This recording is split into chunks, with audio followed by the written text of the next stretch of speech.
नमस्कार दोस्तों। आज हम आए हैं पाठ्य योजना क्रमांक 3 जो कि रसायन शास्त्र से संबंधित है। तो रसायन शास्त्र विषय और केमिस्ट्री का जो लेसन प्लान है वो आज हम तीसरा लेकर आए हैं। तो हम देख रहे हैं कि सबसे पहले हम क्या करते हैं, किसी भी लेसन प्लान या पाठ्य योजना को बनाने से पहले इन बिंदुओं पर ध्यान दीजिए। ये जो 7 बिंदु आपको दिख रहे हैं ये कंपलसरी हर पाठ्य योजना या हर लेसन प्लान में आपको लिखना है। पहला लिखना है विद्यालय का नाम, आप जिस विद्यालय में पढ़ाने जा रहे हैं। दूसरा है कक्षा, आप किस कक्षा से संबंधित पाठ्य योजना बना रहे हैं, चाहे वो 8 भी हो सकती है, 6 भी हो सकती है, 9वीं हो सकती है, 11वीं हो सकती है। ठीक है। दिनांक, आप किस तारीख को जा रहे हैं, तथा उसके बाद आता है विषय। आपका विषय क्या है, रसायन शास्त्र है हमारा।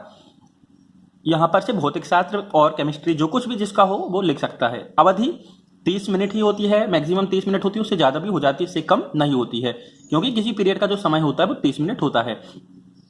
प्रकरण होता है परमाणु की संरचना। यहां पर से जो प्रकरण हमने लिया है वो है परमाणु की संरचना। कोई और भी टॉपिक हो सकता है, आप जिस टॉपिक को पढ़ा रहे हैं, जिस चैप्टर को पढ़ा रहे हैं उसका नाम यहां पर आता है।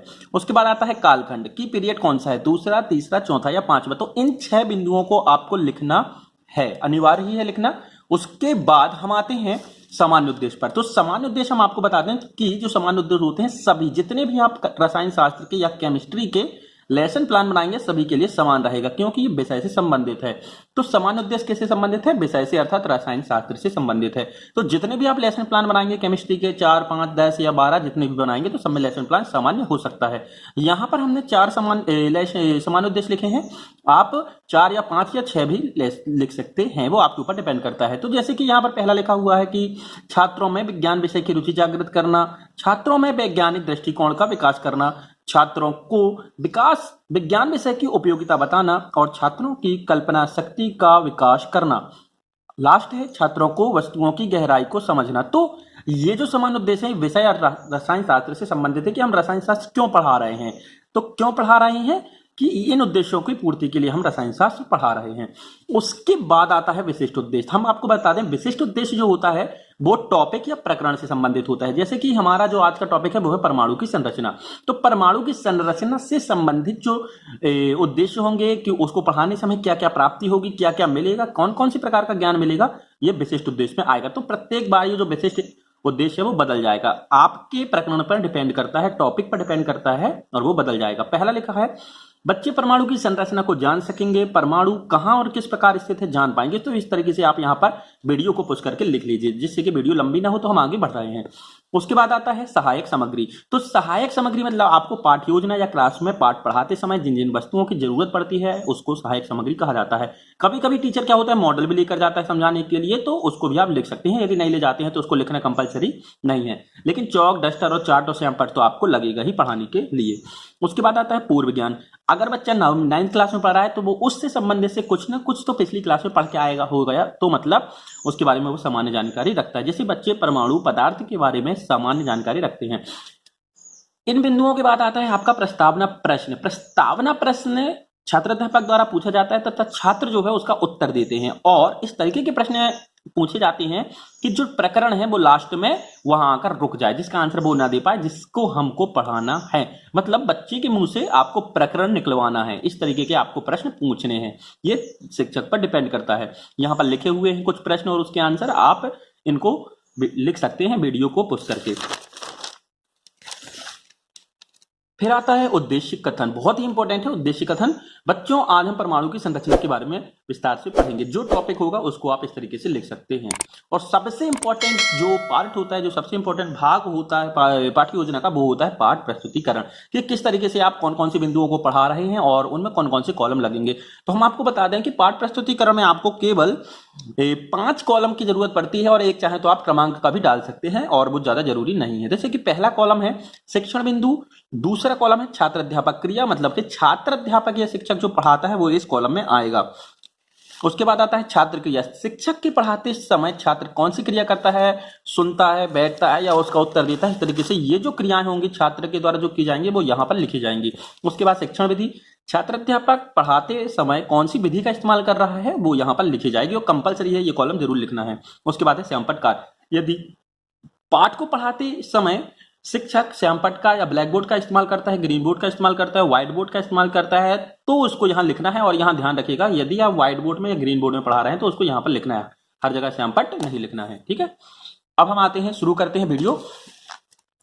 तो जैसे कि यहाँ पर हमने शिक्षण बिंदु लिखा है पदार्थ क्या है, तो हम स्टार्टिंग से करते हैं कि हम कहाँ से स्टार्ट कर रहे हैं, कहाँ से हम पढ़ा रहे हैं। तो पदार्थ क्या है, छात्र अध्यापक अब उसको विस्तार से समझाएगा कि रसायन विज्ञान और भौतिक विज्ञान में पदार्थ उसे कहते हैं जो स्थान घेरता है, वह जिसमें द्रव्यमान होता है। पदार्थ और ऊर्जा दो अलग अलग वस्तुएं हैं। पदार्थ की नींव 3 अवस्थाएं होती हैं, ठोस, द्रव और गैस। इसके अतिरिक्त कुछ विशेष अवस्थाओं में पाया पदार्थ प्लाज्मा जैसी अन्य अवस्थाओं में पाया जाता है। तो इस तरीके से यहाँ पर छात्र अध्यापक ने अपना वर्णन कर दिया।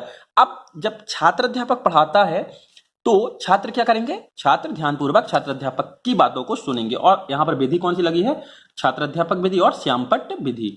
श्यामपट्ट पे उसने लिख दिया था कि पदार्थ, इस तरीके से शॉर्ट में उसने लिख दिया कि ठोस, द्रव, गैस 3 अवस्थाओं में पाया जाता है, जिससे कि वो बाद में बच्चे उसको नोट कर सकें।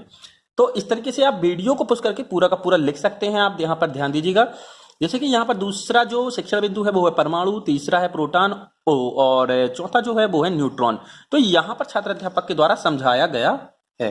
यहाँ पर आप देख लीजिएगा, वीडियो को पुश करके जरूर।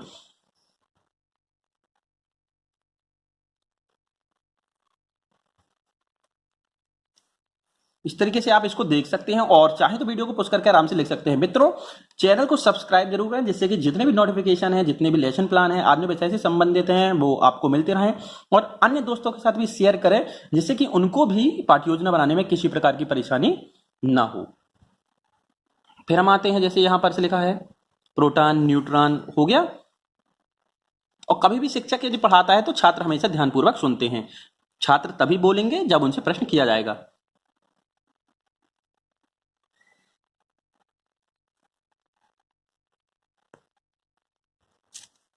आगे बढ़ते हैं हम।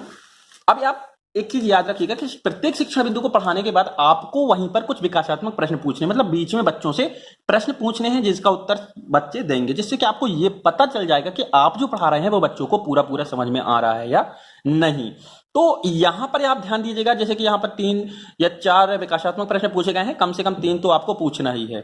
ठीक, तो यहां पर आंसर देंगे। यदि बच्चे उसका सही सही आंसर दे पाते हैं तो आप निश्चित हो जाएंगे कि आप पढ़ा रहे हैं, निश्चित हो जाएंगे कि आप सही पढ़ा रहे हैं और बच्चों को समझ में आ रहा है। यदि वो उत्तर नहीं दे पाते हैं तो आप अपनी पढ़ाने की जो विधि है उसको बदल लीजिए।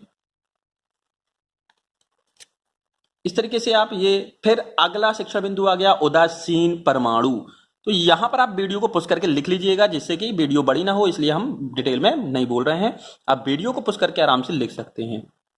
क्लियर दिख रहा है आपको? यदि क्लियर ना दिखे तो आप कमेंट बॉक्स में जरूर बताएं और शेयर करना बिल्कुल ना भूलें मित्रों के साथ।